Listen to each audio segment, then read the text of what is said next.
Hi, I'm Brian Kehew in Los Angeles, California. Like many people, I grew up knowing the name Bob Moog, or Moog specifically, with the instruments that were made.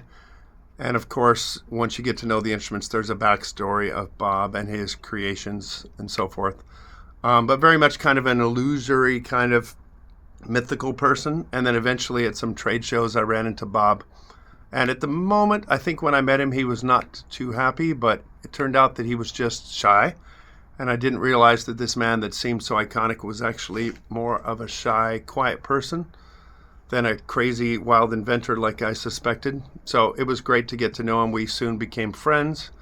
And I used to work with him in his company, which was called Big Briar at the time. So in Asheville, North Carolina, he had Big Briar. I used to work with him, helping develop products like the Moogerfooger pedals.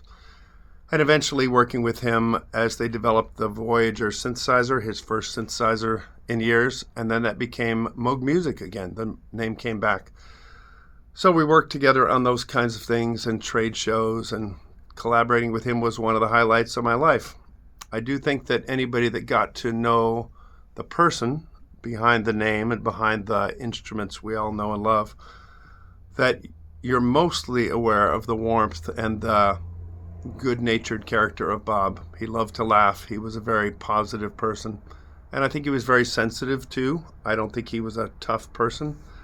And I love that. I think that that is the heart of an inventor, of a creator, of an artist, which he was.